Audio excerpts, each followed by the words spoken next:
Cashflow Diary Podcast, episode 37.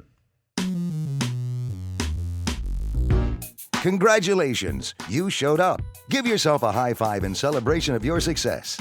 Welcome to the Cashflow Diary, where new and experienced investors come to take confident action towards their goals. Your host is a family man, a real estate entrepreneur, investor, coach, and instructor. As a master facilitator of Robert Kiyosaki's Cashflow 101 game, he's inspired many to begin their journey into creating cash flow for themselves and their family. And now, here he is to offer you the tools required to earn the income desired. Your cash flow coach, Jay Massey. Hello and welcome. I applaud you for joining us, even though you knew we were going to be talking about legal strategies.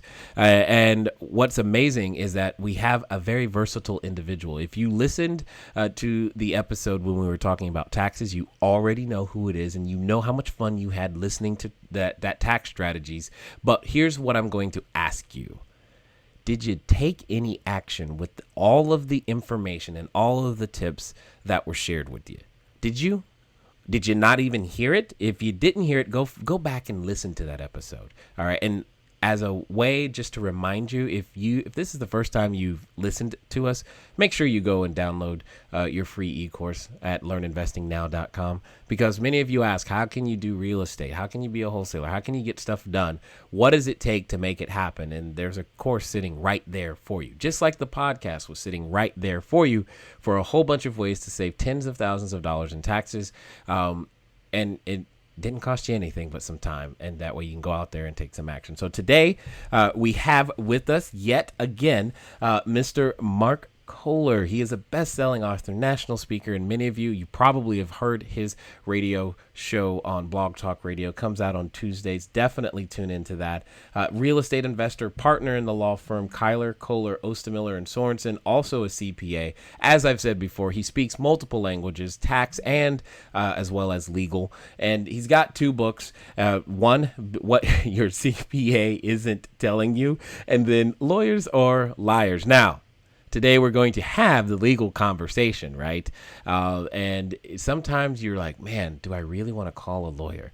I say the answer is yes, but you may not know how to communicate with them. You may not know what to ask. You don't even know what entity to use. You're just looking for some guidance and direction. And the last thing you're thinking is, I got to spend $6,000, $7,000, $8,000 just to get started. I know our guest has a lot to say about that very topic, so do me a favor and listen to Mr. Mark Kohler. Mark, you there?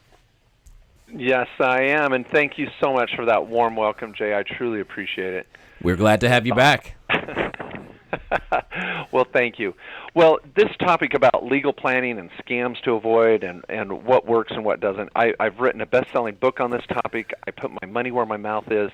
I really feel like a consumer advocate almost every day, and most of my time spent in this practice area, because so many people get ripped off with just terrible asset protection planning, and it's sad. It's sad, and so I'm grateful to be here on the show with you today. Yeah, we're saving America one legal plan at a time. That's what we're going to be doing today, because I know you hear things on the radio, and I get the question because I spend a lot of time, like especially some of my new coaching students, they'll ask things like, okay, do I need an LLC? Do I need an S corporation? And it's like the first thing they want to do. It's like, they just woke up today and it's like, okay, I'm going to be a real estate investor. Better go get an LLC right now because that's what I heard I'm supposed to do. And then I've got to do all my transactions in a trust. Can you help shed some light on some of these things, please?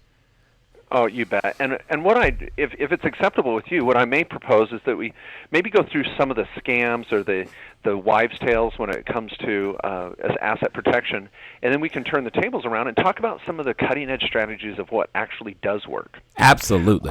If that works for you. Absolutely.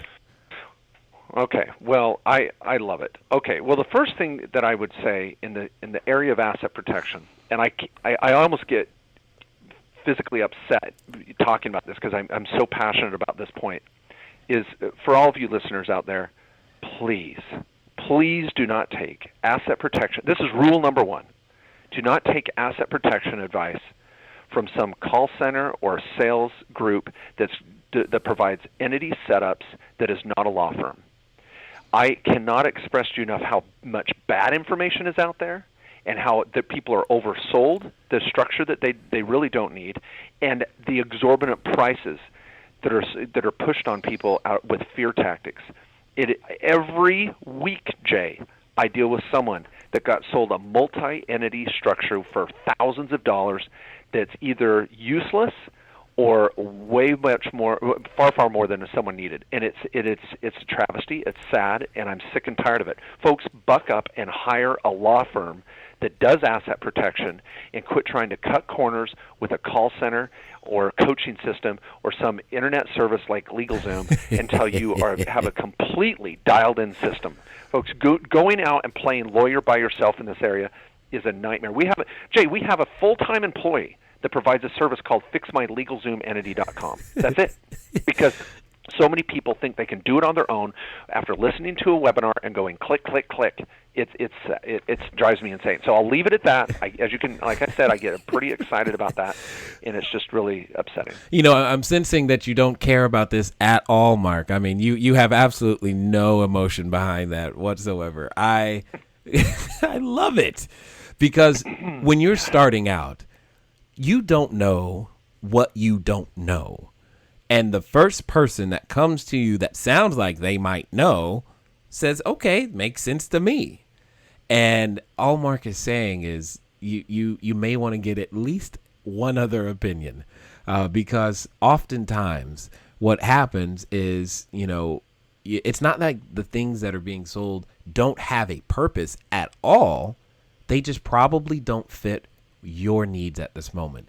Things done in a one-size-fits-all typically don't work specifically in the area of legal and taxes, etc. And this is one of the best things that I enjoy about having a relationship with Mark is the fact of knowing that certain things just don't make sense yet, and you don't need them and use them at the right time. What are some of the other things that you clearly you don't care about but happen in the marketplace, Mark? You bet. Number two, now this is after you get through finding the right advisor, number two is be careful with an overly elaborate structure. A lot of times people are sold, you can hide, set up this multi-entity structure, whether it involves another state, which we'll come to in a moment, like Nevada or Wyoming or somewhere. But in some of those states do have some benefits, which again we'll talk about here in 2 seconds. But the chronic problem out there is that people set up more than they need. They've got to have an LLC for each property, or they've got to have a structure here in this state and another one here and a C Corp here and an FLP there, and people are oversold on this elaborate structure when they really don't have enough assets to worry about or enough assets that justify that elaborate structure, and it gets expensive. So number two scam to avoid, in where you need to get a second opinion, is this over-elaborate structure. Got it. Now, you said something about have enough assets to worry about. What does that mean? I mean, this is my first rental property, Mark. What do you mean I don't have enough assets to worry about? I've got to do something. Well, this is a great point. I mean, you've got to do something, but don't do so much that it's over the top. I literally had a phone call 5 days ago. It was the middle of last week with a new client that they had gone to this incorporation type service company that was selling themselves as the asset protection guru of Nevada. Watch out. And they got sold an FLP, a C corporation, an LLC, and an irrevocable trust. They spent close to $8,000 on this structure. And I said to him, wow, oh my gosh, well, that's exciting. You must be worth $5 or $10 million. You probably have 10 or 20 rental properties. No, we just bought our first rental. And I was like, wow. Why did you set all this up? Because they told us we had to. And tears were shed. It was a very emotional meeting as we walked through why they would need those entities and how it was obvious that in their situation they didn't. So, do those structures work? Absolutely. When you've got 5, 10 rentals or $500,000 or $1 million worth of net worth, and you've got multiple businesses or properties in multiple states, hey, I'm with you. Man, I can set up stuff in the Caribbean. I can do all sorts of cool stuff for you. but I'm not, because I want you to call me a year from now and say, Mark, thank you for not overselling me. And that's what I'm worried about. So analyze what your assets are before you go out and get too much set up. I agree 100%. Now, especially, I mean, remember, especially if you're just starting, it's not just the cost of setting the stuff up; it's the cost of maintaining it. And you may say, well, that's just filing a few forms. Yeah, that's true, but at the same time, it costs mental and emotional time to maintain these things as well. It doesn't just maintain itself. Trust me. And then you've got to deal with all of those forms as it happens every year, and keeping them in compliance can become a full-time job, depending on how many entities, etc., that you start to set up. So what else is out there, Mark, that you see that's plaguing America, if you will, when it comes to this? Number 3. Yeah, and we'll move to just a couple more of these, and then we'll move to what actually is working. But number 3 is watch out, folks, for the Nevada, Delaware, Wyoming, whatever sales pitch that you've got to set up your entity in one of these states before you actually set it up in the state where you are doing business. It's an additional cost, and 9 times out of 10, I'll say 8 times out of 10, it's not necessary. You're going to have to register your entity in the state where you're doing business anyway, and it's an extra cost. It could be an extra tax return, and it's unnecessary for the brand new, again, basic investor.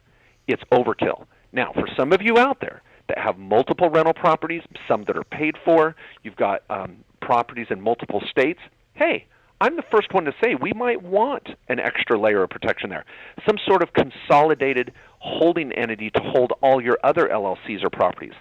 I'm right there with you. But again, you're the exception, not the rule. Most of us out there just getting started with real estate do not need these over-elaborate, expensive structures. And setting up in Nevada, great. Nevada's got great laws if you're doing business there.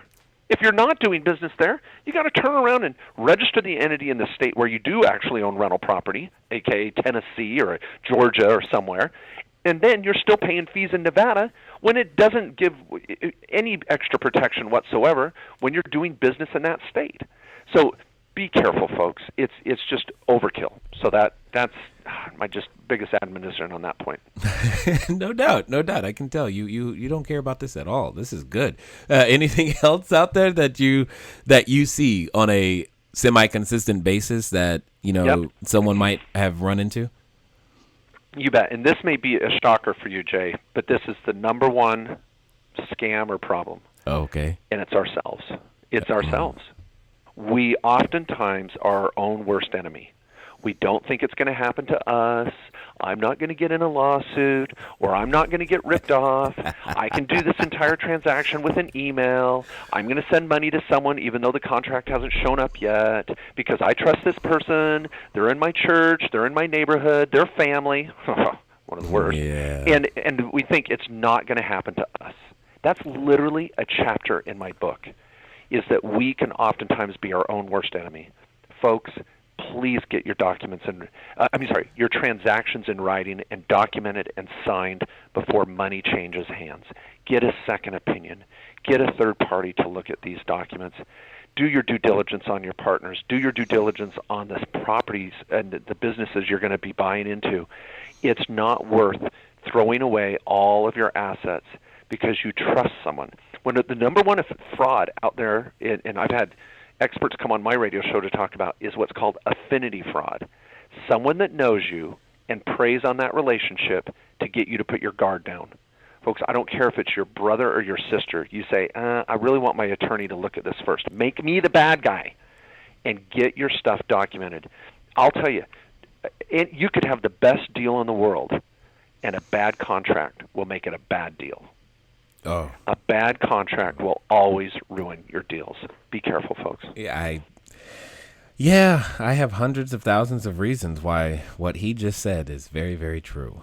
So make sure that, yes, you double and triple check. In fact, there's an entire person now in the organization. That's like her job. That's what she does. She makes sure that every T is crossed, every I is dotted, every possible contingency and consideration inside of the contract is handled, because you just don't know. I mean, I've had, many of you know, but if you don't, I've had buildings burned down. You're like, oh my God, what I didn't know. I've had investors pass away, people who have given me money. That you got to be prepared for stuff like that. I've had embezzlement. I've had all kinds of things that that you get the privilege of dealing with, because now you've crossed that line over into, from, you're no longer an employee, you're the small business owner, the big business owner, and you've got to have different rules and different protections, because if you're not looking out for your best interest, you better hire someone who is.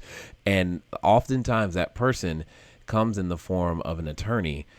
All right. I want to get you back to the interview, but I got a couple of things that I got to go over that I'm very, very excited about.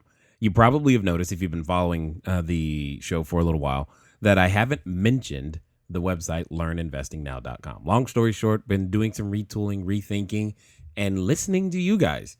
One of the questions I get most often is, Jay, how do I find the money? How do I raise capital? How did you do this? All that other stuff. Long story short, go to learninvestingnow.com. We're going to be doing a special mastermind group on raising private capital. It starts with downloading the ebook. Many of you have asked me those questions individually, and it's getting to be to the point to where there's too many of you and there's only one of me. So I've got to group you all together, and I created an ebook to begin answering the questions. We're also going to do 3 special coaching calls and I'll be live. So they'll be right there for you. Now, yes, the coaching calls will be recorded. And I'm going to answer your questions as it relates to the ebook. So you need to download the ebook, because that's the textbook, if you will, for the class. And then eventually some of you will want some more one-on-one attention. And that's exactly what we're going to do. And I'm going to do my best to help each one of you, each person inside the mastermind group, learn how the systems that I use to consistently raise capital. And the goal is to help you raise your first $100,000. Every attendee, every person that is that brave, that is willing to follow me through and do what I'm asking, that's my goal for you. Many of you have been asking. This is our response. Go over to learninvestingnow.com. Make sure that you download the ebook so that you aren't starting from zero when we start the coaching calls. And you're not going to know about the coaching calls unless you got to have listened this far in the podcast and actually downloaded the ebook in order to get the emails. So hopefully that's you. If that interests you in any way, shape, or form, and you're looking for how you can learn to go out there and get some more real estate done, or if you've ever said, well, I would do real estate if I had the money, well, it's time to show you. So let's make sure that we can get that done. Also, last week's question. No, I haven't forgotten. For those of you that have called in, thank you. 800-689-1764, 800-689-1764. You can always call in your answer for last week's question. Last week's question was, what specific tax benefit doesn't pass through when using a limited partnership? That doesn't pass through, when using a limited partnership. Anyway, it was all related to the taxes and everything else in that way. Because another question that I get a lot is which entity structure to use, which is why we're doing this particular episode. But that question is a very, very tax question. The answer is depreciation. That is the specific tax benefit. That was the answer that we were looking for because it does stay with the entity. Can talk to your tax professional. They'll understand or be able to explain it to you, hopefully in English, as to more of why that is so. This week's question, as you can probably guess, has to do with using your legal counsel appropriately. So here's the question. So I'm looking for a specific period of time. When is legal counsel the least expensive? When is legal counsel the least expensive? That's what I want to know. Again, these questions are designed to help you become a better investor, whether you've been an investor for a while or you're learning to begin what that looks like. One of the things that happens all the time is that people come to me and say, okay, Jay, when do I need to use an attorney? And one of the things that I want to do is I want you to think about that question and answer it so that we can talk about that in the not too distant future. Anyway, want to get you back to the episode, but just in case you are that one person that wants to go out there and make an attempt to win the book, the upcoming book, Cash Flow Creation System, in which I go through my entire business model. If you want to win it for free, feel free to send in your answer at 800-689-1764 or cashflowquestion at CashFlowDiary.com. It's probably, it's true in so many ways that an ounce of prevention is worth the pound of cure, especially when dealing with legal matters. Oh, yeah, absolutely. And this is a great lead into talking about what actually works. Now, I know you could take every one of the last scams we talked about and just flip it and look at what you should be doing as a result of what you shouldn't. But let's be proactive here. And Jay, you hit the nail on the head. With a little bit of planning can save you so much down the road. And this is number one in what really works in asset protection is setting up a tailored plan for yourself. And it could just simply involve a 1-hour consult once or twice a year with your legal advisor. I do consultations with clients that are worth millions of dollars where just twice a year we sit down for an hour and say, what entities do you have in place? Where are your assets? What are you doing to save taxes? Is it coming together? How does your estate plan look? Is the entire thing working together and is tailored to your situation? Sometimes you need something a little more involved. Sometimes you need something very simple. But make sure it's tailored to you and you're using a real lawyer. And I get on the phone with clients that I've been working with for 10 years and I've never met them face to face. That's okay. You can use advisors across the country that are experts in what they do best to help you. In this day and age of FedEx, fax, email, Skype, and phone, and internet, I mean, it's just amazing. So shop around. Certainly you can consider our office for a second opinion or your primary source, but get a tailored plan to you, because that couple hours a year can save you hundreds of thousands of dollars, if not millions of dollars down the road in years to come with heartache and problems. It's just unbelievable. You know what's funny is that you often talk about, how it can save the funds and the money and all of that stuff that happens. But I think that the greatest benefit that I've ever had from working with you guys is just peace of mind.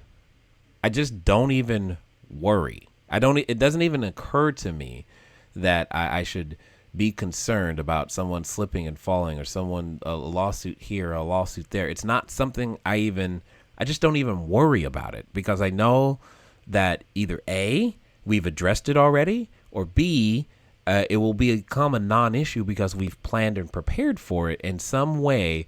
Because I just, whatever you guys said to do is probably the best thing to do, because you know everything about what we're doing over here. And it's just, I think your biggest benefit, to be honest, isn't the money saved. It's just the peace of mind that you guys bring, at least for me. Yeah, no, I thank you. No, I appreciate that. Now let's hit some specifics here. Some of you are thinking maybe this is a little too flowery in general. Yes. Let's hit some specifics. Choosing the right entity. I'm just going to give you folks a little bit of a summary of your different entities to choose from and where they would be used. Number one, let's talk about the first entity that was ever created, and that was the C Corporation. Before that was the sole proprietor, which is still alive and well, and some of you may use a sole proprietorship to get started, but that's going to provide you no asset protection or tax planning options. So the first entity out there was the C Corporation. Folks, C corporations are built for companies that are going public. They have thousands of shareholders. Yes, there are some unique but very restrictive tax strategies that might work to a C corporation, but they are very rarely going to help the small business owner. If you're just making a few dollars and you want to do a C corp for some very unique reason, then fine, consider the C corp. But they're oversold. Be cautious, be careful. In my book, What Your CPA Isn't Telling You, I have an entire appendix where I cross-compare the C corp with the S corp and the dangers of a C corporation for a small business owner. Next came onto the playing field were the S Corporation. The S Corporation is fantastic for an operational entity. If you're doing short-term real estate, fix and flips, rehabs, the S Corp is going to save you taxes and give you phenomenal asset protection, and you're going to set up the S Corporation in the state where you're doing business or where you live. That's where you're going to pay taxes, and you need the real asset protection. The LLC came into play later on, 1972, and Wyoming being the first state. The LLC, or Limited Liability Company, not Limited Liability Corporation, is phenomenal for basic asset protection or in a partnership. They do not save taxes. So I use LLCs for that client with the first rental property. Let's set up an LLC and start putting some rentals in there. You might put 2 or 3 rentals in one LLC. You don't need a new LLC for every rental. In some states, LLCs can be much more expensive than in other states, so you have to look. What are my operational costs? An LLC can be a great fit to get started. It's an issue of quality, not quantity. You can have multiple rentals in one LLC, but when you've got a property that's high value and lots of transactions and multiple rentals, multiple renters, maybe a multi-unit project, it could certainly deserve its own LLC. Yep. Then we get into and sorry, Jay, is this okay just to go through a few more? Oh, no, that's fine. I'm agreeing with you because first of all, I'm grateful that you can put multiple properties in one LLC because my life would be horrible. But that's all. I'm just agreeing. But yeah, it's all good. Oh, I love it. Now the LLC, like I said, could be used for partnership. So if Jay calls me up and says, "Hey, Mark, I want to open a car wash together," I'm going to ultimately need to funnel that money through an S corporation, or I'll pay too much in self-employment tax. So my S corp would partner with his S corp in an LLC. So the LLC gives us vicarious liability from protection from vicarious liability from one another, but I funnel the money through an S corp. So there's this tax strategy combined with an asset protection strategy. Then we get into what's called the alphabet soup of LPs and LLPs and LLLPs. Limited partnerships, I probably should correct myself, have been around for hundreds of years. They were first established in Europe in the shipping industry. Limited partnerships are fantastic for asset protection. They're perfect for bank accounts, investment accounts, farms, ranches, second homes, cabins, but they're not great for rentals because the tax benefits flowing through a limited partnership are restricted by the IRS. So I don't use typically limited partnerships for rental properties. Now, in a limited partnership, your S corp has to be a general partner. You have to have a shell serve as a general partner because they're the one liable. Now, LLPs, limited liability partnerships, are perfect for professional partnerships where you see doctors and dentists and engineers and lawyers together, very isolated to professionals.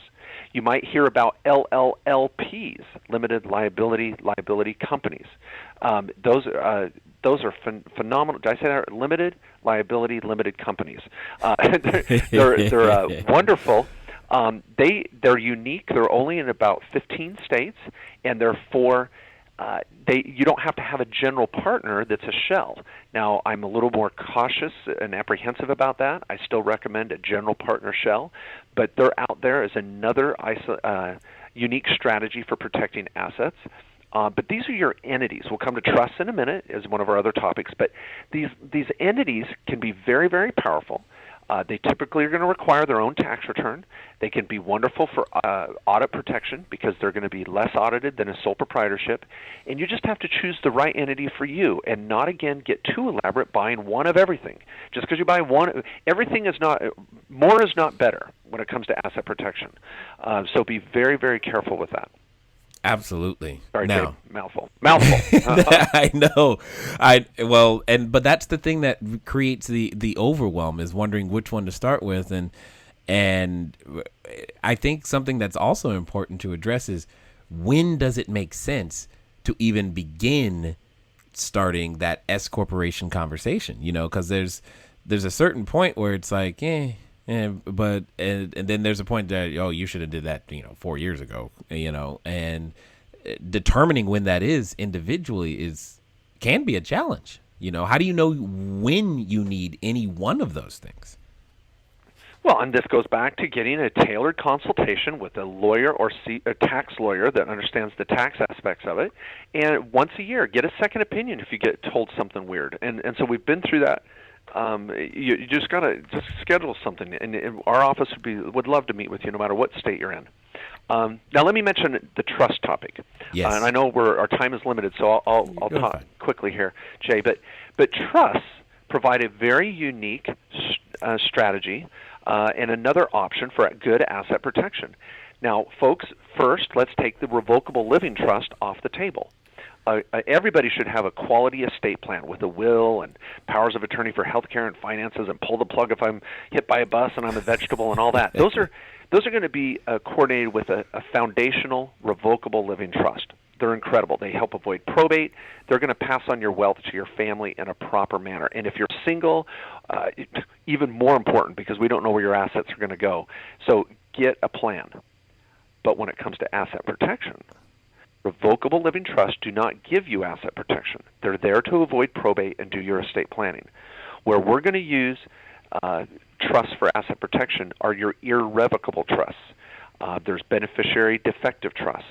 There's domestic asset protection trusts, charitable remainder trusts. There are a whole list of these irrevocable type trusts out there.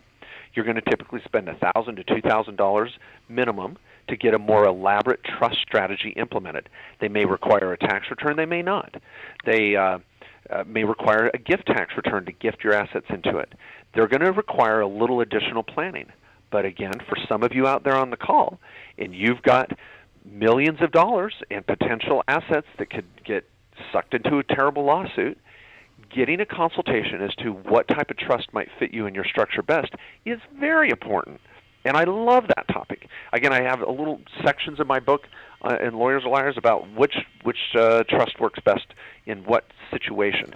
But do a little research, bring the topic up with your advisor, and if they say they're not an expert in that area, get a consult from an expert that is. Absolutely. We've talked about LLCs. We've talked about trusts. But where does insurance? How does insurance play a role inside of protecting ourselves? Insurance is so important. If you hear of someone saying, "Oh, you don't need insurance," just buy more entities. Or if someone says you set up entities and avoid insurance, you're getting bad advice on either extreme. A good umbrella policy for maybe $1 million just to start could be as cheap as a couple $100 a year. Talk about umbrella insurance inside your overall structure with your insurance agent. Your insurance is a really important part of an overall well-organized plan. And this is why I say don't set up too many entities and don't buy too much insurance. Find a balance between the two. Yeah. Again, you probably heard me say this earlier, but there's no one size fits all. And one of the greatest things that you can do for yourself is to have that consultation, that ounce of prevention versus a pound of cure type of thing really, really applies here. Now, Mark, there's something that I find very, very interesting with real estate investors that specifically that I've got to have addressed in some way, shape, or form. They're always asking, they always ask me, they always ask each other, can you just give me your contract so that I can just use that instead of having to go to an attorney? I got to know how you feel and what you would say about that. Well, when you say a contract, what type of contract? Some contracts, we do have templates for that are very simple that folks might want to use to get going. I think that's fine to some degree, but you need to at least have a third party, and typically someone with legal experience, review that structure, that document. So if you want to start with a basic template and bring it to a law firm like ours and say, hey, will you guys review this and see what problems are?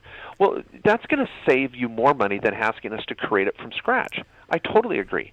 So there are instances where we'll say, someone will call up and say, can you give me a template to get started with, and then I'll have you review it at the end of the day or something like that? Certainly that could work. So it's not the end of the world to start with a template yourself. That's exactly what I was going for, is that most of the time, though, someone, at least when they come and when I talk to them, they're always going, they got a blank sheet of paper, and I need someone to write me up a contract. I'm like, you don't want to go that route. You want to take something to them to make it easier. So what are some of the other ways that, we as small business owners or investors can make your job easier? What could we do? Well, I think what helps me the most is just having, as your planner or advisor, is asking our clients to take some degree of personal responsibility and initiative. read a blog article once in a while. Initiate the phone call. Folks, it's some people call up and say, "Hey, Mark, teach me everything you know in 1 hour." Well, I can't do that. That's hard, and it costs you more per minute than it's worth. Sign up for some of my webinars. Watch some of my videos online. Come to a workshop once in a while. Read a blog article, and folks, you're the captain of your ship. I'm just your first mate. I got to take your orders at the end of the day. Now, I'm here to advise you and give you feedback and suggestions, but you've got to know enough to direct your own operation. And so this is something you just can't farm out again to a website or think you can do it on your own. And so take some personal accountability. That'd probably be my biggest advice there. I agree 100%. So what are some of the things that what can I do right now to as I end and listening to this particular episode, how can I get in contact with you? What is it that you would be able to offer so that I can take this conversation from my iPod, possibly over to my iPad as I read the documents, and make sure that I can take more steps forward, closer to being that entrepreneur and real estate entrepreneur, business owner that you make possible? Oh, you bet. Well, thank you, Jay, for asking. Well, for all of you listening, if you're listening to this podcast, there's an email from Jay probably that has a link to my website. Most efficiently, just look at that email there from Jay below and click on it. Head straight to my website. We've got a tax and legal library. I call it CFO in a Box, where I update videos on a regular basis. I've been doing it for 3 years, and once you buy into the little video series, it's a few $100. So affordable, rather than paying me per hour to train you on this information. So there's hours and hours of content in this little tax and legal video series library that could be very, very helpful. I have a QuickBooks series to learn your bookkeeping, to do that better. We've got a monthly webinar for just $20 a month, a webinar where I hit a different topic every month and answer live questions on my computer screen. That can be very, very helpful. And just sign up for my newsletter at the very least, and check out my radio show and blog every week. And I'm not going anywhere, folks. I want to give quality advice where I'm leaving a lasting legacy for my clients for many years to come, not just sell you something you don't need and run out the door. That's not our plan. No, that is not your plan, which I totally appreciate. Again, for those of you listening for, the first time, 101st time, it doesn't really matter. What does matter is that you take some action. We've got some specific directions, some specific steps that you can go out there and take right now, today, regardless of where you live, to move your plans, your desires forward at least one step. Because depending on when you're listening to this, like, you probably made a New Year's resolution, right? And typically what's popular is I'm going to lose weight. Now, clearly, Mark's not here to help us with that. But the other one that's very popular is I want to earn more money.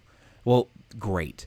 One of those things that you must do to be able to not just earn, but also protect what it is that you're earning is understand and increase your knowledge as it relates to legal and taxes, etc. And now you've got a whole bunch of information that's easily accessible to you all the time, so that you can begin that particular process, because it's going to be a fun journey. That's for sure. And you just need to make sure that you do it in the safest manner possible. And one of the things that Mark is here to do for all of us, and that he's done for years, is to make sure that the entrepreneur's journey is as safe and as fun as humanly possible, even if you have to talk about legal and taxes on the way. So, Mark, with that being said, is there any lasting comment that you would like to leave for that new person, that new entrepreneur, or that person who's maybe that person who just got out of a lawsuit or is afraid of a lawsuit, or just going, man, I don't want to take on more responsibility? How can I take that step? And what is it that you would say to that person who's possibly feeling some of those emotions as well? Well, just don't give up. Don't get frustrated. Continue to learn. And I think listening to podcasts like yours, Jay, helps so much, because knowledge is power, and it removes fear and confusion. And it's exciting. When you're building your wealth, you want to have an asset protection plan so that you're not going to lose everything you're working to build. It's just not worth it. So don't give up. Keep learning, and it'll all come together. Excellent. Well, we definitely appreciate your time today. Glad that you're here. Keep being America's voice out there, because we need you. And we say thank you, even if you don't hear thank you enough. I say thank you because, well, again, as I've said before, without you, there is no me, for sure. Because I wouldn't have understood what I needed to understand to be able to own apartment buildings and now commercial buildings. I told you we got a commercial building, right? Well, we have a commercial building too. Yeah. Okay. So we've got all those things going on, and you gave us the foundation that we were able to use to continue to use to keep growing, and it's been an exciting ride, and I definitely appreciate your time today. Well, thank you, Jay. Thanks for having me. Good luck to everyone out there. Okay. Talk to you later, Mark. Bye-bye.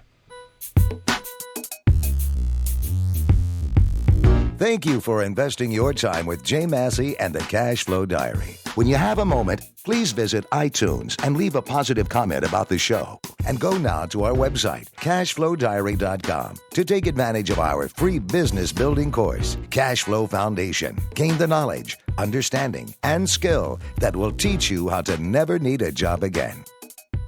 Until next time.